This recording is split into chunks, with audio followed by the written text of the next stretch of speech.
All right, good morning. We'll go ahead and get started.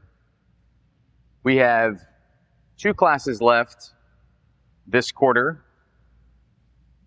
And so today, we're going to talk about Chronicles, the historical account from Chronicles.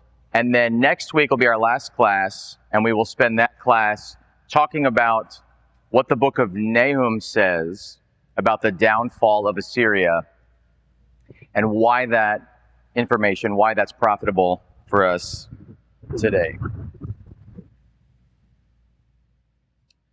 So throughout the class this morning, you're going to hear me say the book of Chronicles. And I want to just make this point that originally when it was written, it was one book. We say 1st and 2nd Chronicles, but the only reason we say 1st and 2nd Chronicles is because when Chronicles was translated from Hebrew to Greek, it was much longer and couldn't fit on one scroll. So it was put on 2 scrolls. And so one was called 1st and one was called 2nd. And that's just traditionally then lasted, where we refer to one as 1st Chronicles and 2nd Chronicles, but it's one book. And so I'm going to refer to it as the book of Chronicles. The same thing's true of 1st and 2nd Samuel. It's really just Samuel. It's one book. And 1st and 2nd Kings was originally written as one book. It couldn't fit on one scroll when it was translated, so put on 2 scrolls. So it's not part 1 and part 2. It really isn't that, whether you're talking about Chronicles or Samuel or Kings. So the reason why Chronicles is one of the things I wanted to talk about in this class is because on the surface, you look at Chronicles and it's just this lengthy account of Israelite history. And it's sort of a struggle as to well, why is this profitable? It's really long, especially when you realize that 1st and 2nd Chronicles are all one book. So it's just one long book of history. And it covers roughly the same time period as Samuel and Kings, which is Saul as the first king of Israel, and then all the way until the Israelites are taken into Babylonian captivity. That time period is what Chronicles covers, and that's kind of the same, roughly the same as Samuel and Kings. And so it seems like on the surface, it's kind of just a retread of the stuff that you already find in Samuel and Kings. And it's often treated that way. It's sort of treated like just an appendix to Kings, or maybe just sort of a supplement to what Samuel or Kings has to say. And we may say, well, but there's a lot of good examples in Chronicles of faith. And so there's good examples for us to follow. And that's true. But then it's sort of just treated as, yeah, there's some good examples there. But for the most part, it's just sort of an account of history, Israelite history. And that's really all we get out of it, unfortunately. But Chronicles is so much more than that. The author of Chronicles meant for it to be much more than that. And so hopefully this morning we can bring that to light and really see that. So first, we have to understand some things about Chronicles. It's not history for the sake of history. We shouldn't have the attitude of, well, these things are written down because that's what happened. No, it's selective history. The author purposely chose to include certain things and purposely chose to not include certain things. And it's not just a historical textbook. It's not written as a textbook. It's written as an historical narrative. It's written as a story. So it has characters, it has dialogue, and it has themes that the author is trying to show throughout the book. And Chronicles has its own unique themes, and it has its own unique purpose. And these points on the screen, this is true of any book of Bible history. Whether you're talking about Genesis, Joshua, Judges, Ruth, Ezra, Nehemiah, whether you're talking about Matthew, Mark, Luke, John, Acts, these things are true of all of those. It's not just well, this is historically what happened, and so somebody just wrote down all the stuff that happened. It's much more than that. All of these books of Bible history are selective history written as a narrative story with their own unique purposes and themes. And so because of that, as we look at Chronicles, how should we treat Chronicles? Well, we need to read it as an individual story instead of just sort of blending it with what Samuel or Kings has to say. And that happens all the time. Or maybe you're reading about Hezekiah in the book of Kings, and then you go over to Chronicles and see what Chronicles says about Hezekiah, and then you just combine the stories together, and now you have the real story. But that's not how the authors intended their books to be treated. The writer of Chronicles has his own themes. The writer of Kings has his own themes. If you blur the stories together, you blur the themes together, and you often don't notice the themes anymore. We make that same mistake with Matthew, Mark, Luke, and John all the time. Each of those writers has their own unique themes. If you blur all the stories together, you lose track of what the author's trying to bring out in his specific work. Also, we need to read Chronicles as a connected story. It's not a series of short stories. We just sort of jump in, read one, jump out, go over here, read about this guy, maybe come back and go to this story. Yes, there are individual events and there are individual episodes, but it's one connected story. And we have to remember that. And that really relates to the next point. We have to keep in mind the big picture. As you study Chronicles, as you read Chronicles, there are a lot of details. It's a long book. There's a lot of people. There's a lot of events that happen. Don't get bogged down so much in all the details that you lose track of what the big picture of the story is. And one of the ways you keep in mind the big picture, one of the ways you understand what the big picture is by understanding the historical context of the people who first received the book of Chronicles. Their context. Just like you would do when you read Corinthians, Paul's letter to the Corinthians, you have to understand, well, who are the Corinthians? What's the context? What's Paul saying to them and why? You have to understand that before you can understand how do you apply it to yourself. Same thing is true with Chronicles, remembering the historical context of Chronicles. So let me just very quickly, in fact, I'm going to really shortchange this, just cover Israelite history. Give us the most basic level of Israelite history we can to help us understand the context of this book. During the time of David, when David was king, he conquered all the surrounding enemies. And so then David's reign, and then especially Solomon's reign, it was the united kingdom where they occupied the most land they ever had. They had the most glory they ever had. This was Israel at their prime, at their peak. This was the United Kingdom with their capital city in Jerusalem. And of course, Solomon builds the temple there in Jerusalem. Well, eventually, after the time of Solomon, the kingdom is divided. The kingdom is split in two. And so now you have the northern kingdom of Israel with its capital in Samaria. Then you have the southern kingdom of Judah with its capital in Jerusalem. And so the kingdom split. It didn't just split, it also lost a lot of the surrounding territory that it had once occupied during Solomon's time. Eventually, the northern kingdom is attacked, conquered by the Assyrians, destroyed, and then those who did survive are exiled to Assyria and the surrounding lands.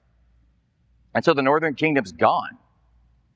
And then many years later, a similar thing happens to the southern kingdom. Now the Babylonians are the dominant power on the earth, and the Babylonians attack and subjugate the southern kingdom, taking their land, eventually conquering them and beginning to deport them in waves to Babylon. And then, of course, finally, Jerusalem itself is sieged, and the Babylonians break down the walls of Jerusalem, destroy the city, and burn down the temple. And then those that survive that are then exiled to Babylon. And so now you have the Babylonian captivity, where the Israelites who are still alive are now living in Babylon, exiled away from the promised land. It's at this point that the book of Kings is written to these people, somewhere around this time in Babylonian captivity, or maybe a little bit after Babylonian captivity, is when the book of Kings is written. And so here's the context of Kings. It's written during Babylonian exile to stubborn and bitter Israelites in denial about why they're in captivity. They're in captivity, but they don't have their history in their minds enough to know exactly why. And so what the author of Kings does is explain to them why the captivity happened, why Jerusalem fell, why God cast his people out of his sight, as the author says. And so here's the big picture of Kings. Israel's continual rebellion, despite God's patient attempts to turn them back, finally resulted in God's punishment. So when the author of Kings tells the history of Israel, he highlights the things that reinforce that big picture. He shows this is why the kingdom fell. This is why the kingdom was exiled. This is why you Israelites are in captivity. And he shows that. And even though there are wonderful moments of faith in the book of Kings, really what the book is showing is those moments are rare, or they're short-lived, or even these great moments of faith like David slaying Goliath, it just leads to wickedness after it. It's the catalyst for Saul persecuting David chapter after chapter after chapter, and David struggling in his rise to be king. And so all of that in Kings, and really in Samuel too, Samuel and Kings, are showing the breakdown of the nation and what led them to captivity. But Chronicles is different. Chronicles wasn't written to the same Israelites in the same time period. Chronicles was written after the return from Babylonian exile to Israelites who are in the promised land, and they're discouraged about their circumstances. Chronicles was written somewhere between 100 to 150 years after Kings. So it's different Israelites. And so there's a different purpose in mind for the recipients of Chronicles. Those recipients, they're back in the promised land, but like I said, they're discouraged. Because, yes, they live in the promised land, but they don't have even close to the amount of territory they used to have in the time of David and Solomon. And yes, they've been freed to return from captivity to the promised land. Cyrus the Great let them go, but they're still technically under Persian rule. They're not really a free nation in the fullest sense. And yes, they're back in Jerusalem, and they've rebuilt the wall of the city. And they've rebuilt the city, and they've rebuilt the temple. But it's not as big or as glorious as it was during the time of Solomon. It doesn't have the splendor and the riches and the size that it did during the time of Solomon, during the time years before. And they've reestablished the law, and they've reestablished the worship of the Lord at the temple. But they don't have a king on the throne. The promised king from the line of David is absent. They don't have somebody reigning there. And so for all these reasons and more, they're discouraged. And so these are probably some of the challenges these Israelites were facing. Those Israelites post-exile are struggling because life is difficult. Suffering exists. They have disgrace from their history, disgrace from past mistakes. They have doubt about God's promises. Not a rebellious doubt, but that doubt that creeps in. They're frustrated about what God is doing or about what God isn't doing that He said He would. They have struggles with identity. Who are we as a people? There are surrounding nations, so they have the fear of persecution. There are temptations around them, and so they're constantly being drawn toward other things besides God, toward the world. And then they're waiting for the arrival of the king from the line of David. These are the challenges that these Israelites post-exile were probably facing. So when you look at that list, does anybody resonate with those things? Anybody else struggle with those same kind of things? Yes. In fact, let me just change the title of this slide. Challenges for us. We have the exact same challenges in our lives. The only difference being, well, we're not waiting for the coming of the king, we're waiting for the second coming of the king. But other than that, we understand these challenges and these struggles.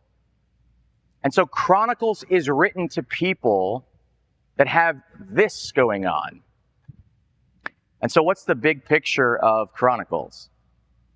The big picture is Israel's hope and redemption are found in God, who is faithful. The writer of Chronicles isn't talking about the rebelliousness of man. He's trying to highlight the faithfulness of God. But he doesn't just outright say that. He doesn't just state that. He doesn't say, listen, readers, God is faithful and we need to follow him. He doesn't state it. He shows it. He shows it by telling them the story of their history and including events that emphasize this big picture. And so as you read Chronicles, you'll see the things that he chooses to include, and you'll see the things that he chooses to exclude because it doesn't contribute to his overall big picture.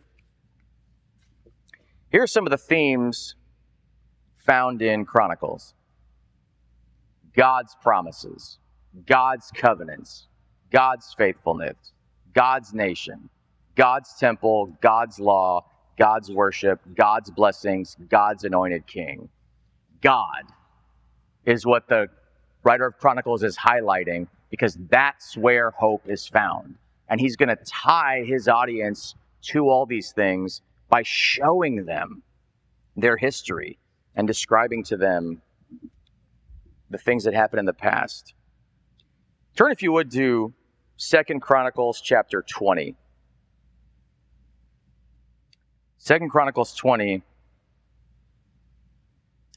In this chapter, you have King Jehoshaphat.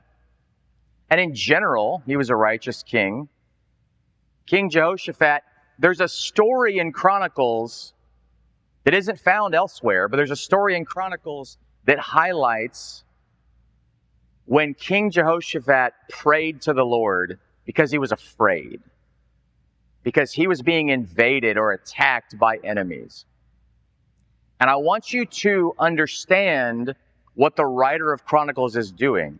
He's telling the story of what Jehoshaphat prayed, but obviously he's not writing this in Chronicles for the people of Jehoshaphat's day. They're long dead. He's writing it for his audience to read and for his audience to hear the words in the prayer of Jehoshaphat and have those internalized in their lives.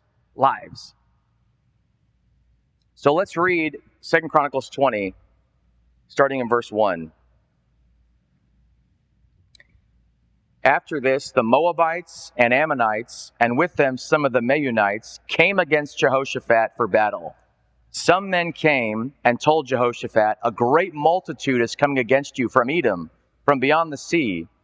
And behold, they are in Hazazon Tamar, that is, En Gedi. Then Jehoshaphat was afraid, and set his face to seek the Lord, and proclaimed a fast throughout all Judah. And Judah assembled to seek help from the Lord. From all the cities of Judah they came to seek the Lord. And Jehoshaphat stood in the assembly of Judah and Jerusalem in the house of the Lord before the new court and said, O Lord, God of our fathers, are you not God in heaven? You rule over all the kingdoms of the nations. In your hand are power and might, so that none is able to withstand you. Did you not, our God, drive out the inhabitants of this land before your people Israel and give it forever to the descendants of Abraham, your friend? And they have lived in it and have built for you in it a sanctuary for your name, saying, if disaster comes upon us, the sword, judgment, or pestilence, or famine, we will stand before this house and before you, for your name is in this house, and cry out to you in our affliction, and you will hear and save. And now behold, the men of Ammon and Moab and Mount Seir, whom you would not let Israel invade when they came from the land of Egypt, and whom they avoided and did not destroy, behold, they reward us by coming to drive us out of your possession, which you have given us to inherit. O our God, will you not execute judgment on them? For we are powerless against this great horde that is coming against us. We do not know what to do, but our eyes are on you. Meanwhile, all Judah stood before the Lord with their little ones, their wives, and their children.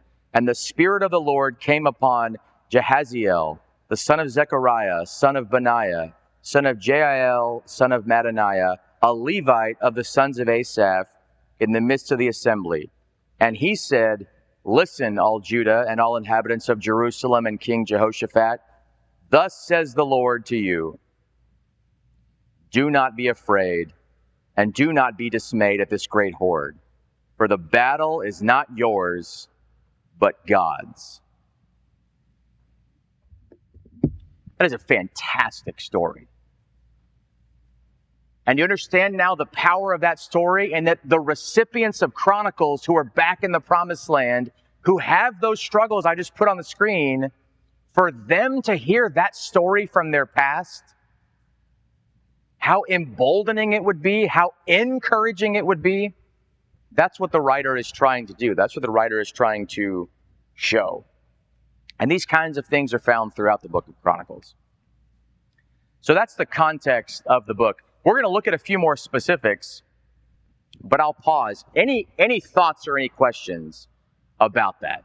About anything I've said, the book, anything I've gone over so far?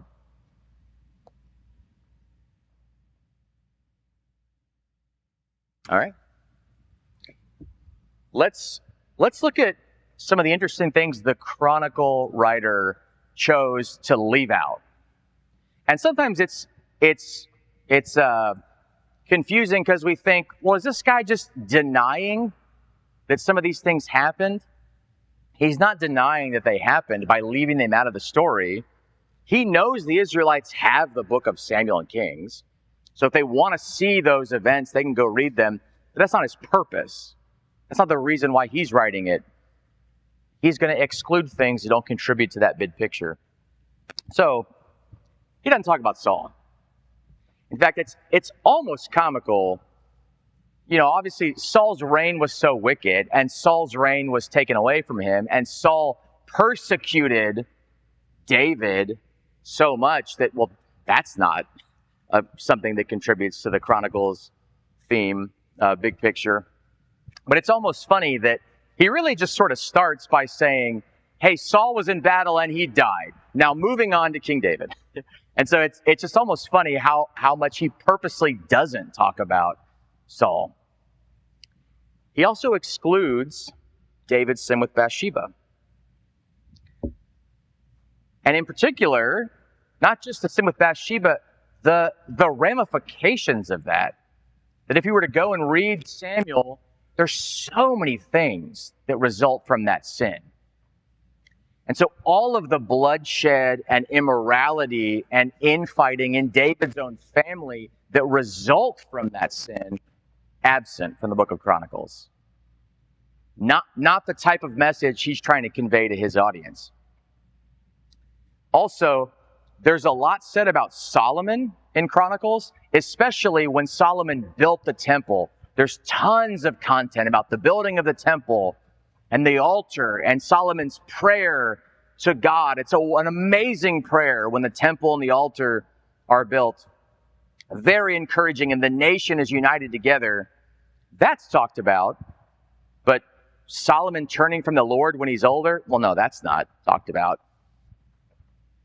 In Kings, you have that same event of the building of the temple and all the glory of all of that, but it leads into how all that glory, all that splendor attracted all this attention from the nations, and Solomon married tons of women from all these nations, and then they turned his heart from God to pagan gods.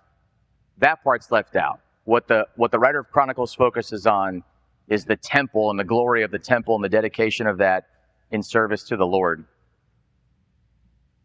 The northern kings of Israel, not talked about. They're mentioned a little bit if they interact with the kings of Judah, but other than that, they're not talked about. The northern kings of Israel were all wicked, so no reason to go into their stories. And also, interestingly, the accounts of the prophets Elijah and Elisha, those aren't mentioned. You may think, well, wait a minute, those were two very faithful men, faithful prophets. Why are they not talked about? Well, they prophesied in the north, and they prophesied to all these evil people.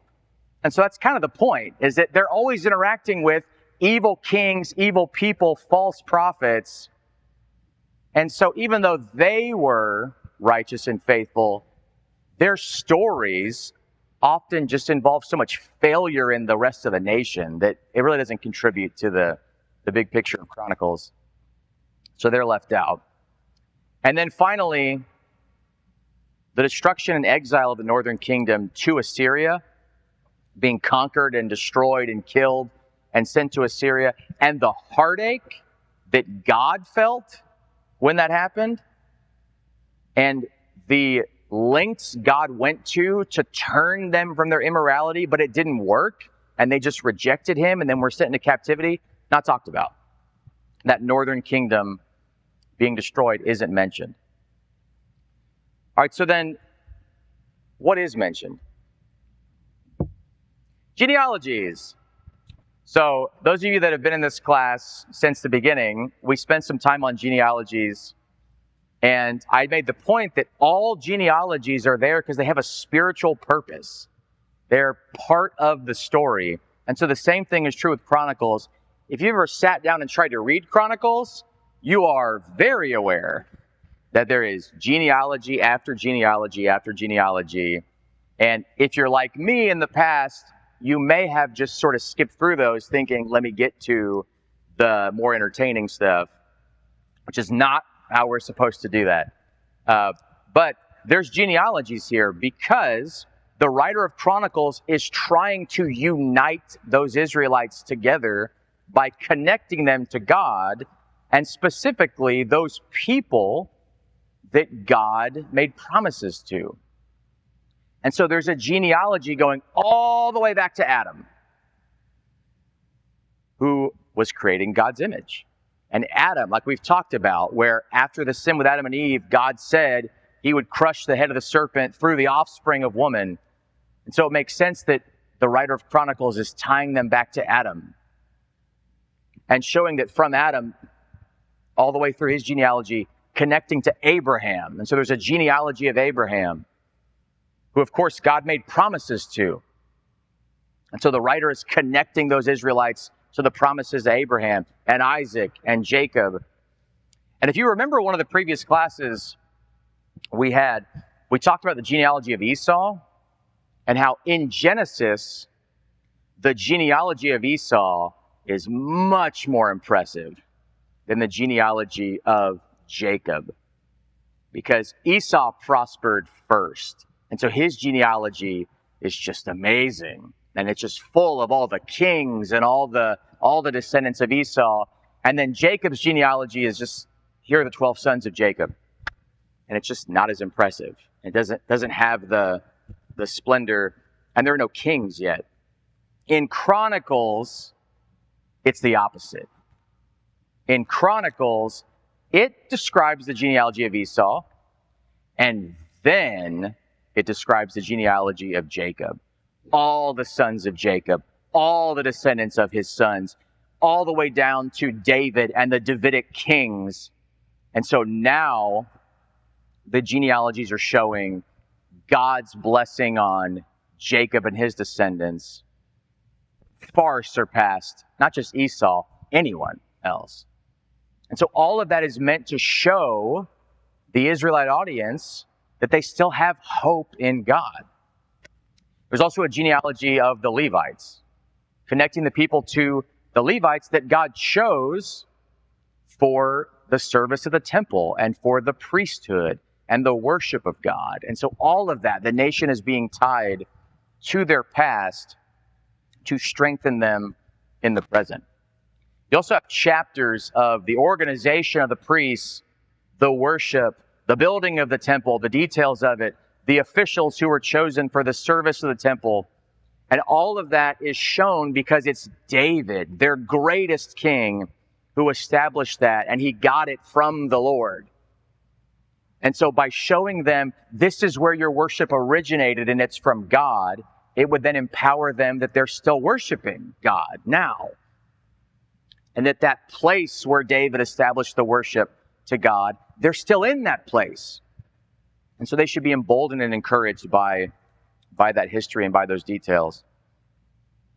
Also, the book of Chronicles uses the phrase, all Israel, tons. Far more than Samuel and Kings combined. All Israel, all Israel, all Israel. Once again, trying to show the unity and uniting the people together as God's people. There's also great speeches from the prophets. Words of the prophets, speeches of the prophets. We just read one of them, encouraging the people to trust in God, have faith in God, lean on God, remember God, all of that. There's also great acts of repentance. Many examples where somebody who was acting wickedly repents. In fact, there's a really amazing one that's one of my favorites in the book of Kings. In the book of Kings, it's very clear one of the most wicked men, one of the most wicked kings was King Manasseh. And so Kings describes how Manasseh turned from the Lord and was taken away into captivity, the end. In Chronicles, the writer of Chronicles says he was taken away into captivity, and while he was in captivity, he repented, and he turned to the Lord, and he was brought back from captivity, back to the promised land, and he lived the rest of his days there in service to the Lord, and died and was buried with the righteous kings. That's an amazing detail for the writer of Chronicles to include, showing his audience the hope that is found even in the most wicked king that ever lived in Israel history. Hope is found in turning toward the Lord. And then also you have a few accounts of the nation celebrating the Passover. So you have this great description of this giant feast where the nation comes together under King Hezekiah, under King Josiah, and they engage in this Passover celebration, remembering the Lord, honoring the Lord, all of that. And then one final point, Kings ends, the book of Kings ends with the southern kingdom of Judah being taken to Babylonian captivity, and they're in captivity, and that's it. Chronicles does not end there. Chronicles ends with Cyrus, the Persian king, making a decree, I now release the Israelites, they may return home and rebuild the temple to the Lord, just as God said. So it ends with this hope, and it ends with their return to the land, as God had said, which for the original audience of Chronicles is showing, hey, we're back in the land, and this is part of God's plan. God said we'd return. God had a purpose for us returning. And so there is meaning in what we are doing. Well, let me put up 2 lessons that I think we can learn from Chronicles. I'm sure there's a lot more, but let me just put up 2 lessons, and then I'll open it up if you have any questions or any comments that you want to bring up. Hope is not found in your surrounding circumstances. Hope is found in your connection to God and His work. And Chronicles still does this for us. I understand that, well, we're not physically in the same land that they're in, and we're not actually worshiping at that temple that they're worshiping at, and our worship doesn't have all the same elements, but conceptually, it's the same. It's the same God. It's the same ruler of the nations. It's the same God who established His people. And the New Testament makes it very clear, we've been grafted into this line. And so these people are our spiritual ancestors too. And so the hope that they find in being connected to God and His work, we should be able to read this and feel that same connection. It's the same God. Also, purpose is not found in seeing yourself as an individual, but as part of God's larger story of redemption. Often, if somebody's discouraged, what happens is they're told, no, just realize how great you are. And look internally and find how great you are internally. That's not what the Bible says to do. The Bible says you do have inherent value, but only because your God outside of you has given you that value. And so you need to look externally to Him and see yourself as not just a person. It's not my personal relationship with God. It's our personal relationship with God. And it's not how am I part of God's story. It's how are we part of God's story of the redemption of creation. That is where purpose is found. It's not found in my circumstances, whether I'm poor right now or sick right now or being oppressed right now. Those external circumstances do not provide the hope. It's God who provides the hope. And that's what the writer of Chronicles was trying to teach his audience then, and it's still what the book does for us today. So those are my lessons I took from Chronicles. Any thoughts? Any thoughts or questions or anything anyone else wants to bring up?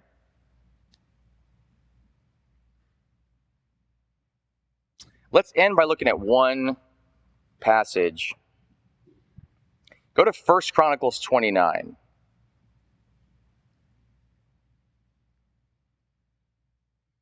First Chronicles 29.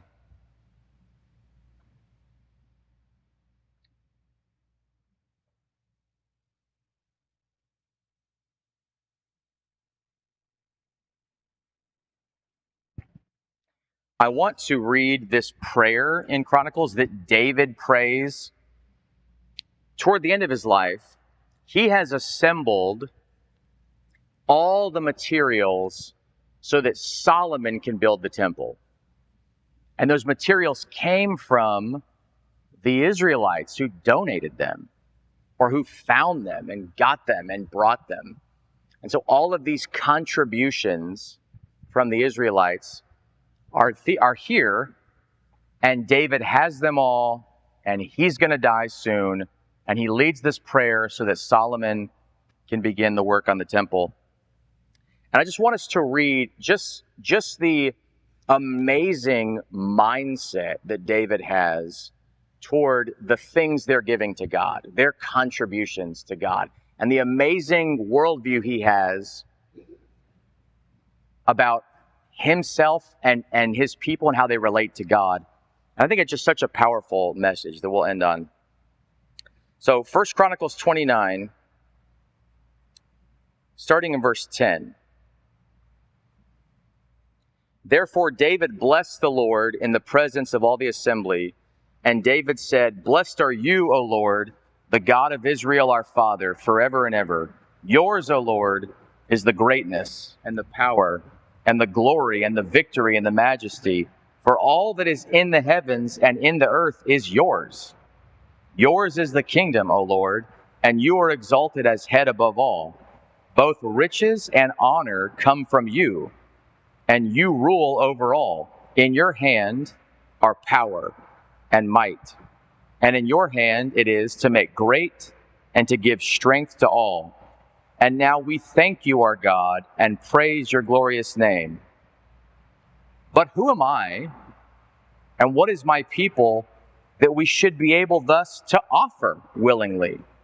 For all things come from you, and of your own have we given you. For we are strangers before you, and sojourners, as all our fathers were. Our days on the earth are like a shadow, and there's no abiding. O Lord our God, all this abundance that we have provided for building you a house for your holy name comes from your hand and is all your own. I know, my God, that you test the heart and have pleasure in uprightness. In the uprightness of my heart, I have freely offered all these things. And now I have seen your people who are present here offering freely and joyously to you. O Lord, the God of Abraham, Isaac, and Israel, our fathers, keep forever such purposes and thoughts in the hearts of your people, and direct their hearts toward you. Once again, what an amazing prayer that David says, and not something just for the people of David's day, something that all the Israelites throughout their history needed to hear, and something we need to hear as well, in particular because David talks about their giving and how ironic it is that, well, God, we've given you so much and we're just giving back to you the blessings you've given to us. It's yours anyway. But we're doing it out of a love for you. We're doing it because we have hearts turned toward you. And I love how David says, keep forever such purposes and thoughts in the hearts of your people. And so what a great lesson for us as well, to have the same kind of hearts that David had when he was giving and those Israelites had when they were giving. We need to have those same hearts when we give to the Lord, whether it's our money, our time, our energy, anything. It's God's anyway, and we need to give with that kind of righteous, pure heart and humility toward God. All right, I'll stop there. Hopefully we can avoid the monsoon that's coming. Thank you very much for your attention. I appreciate it.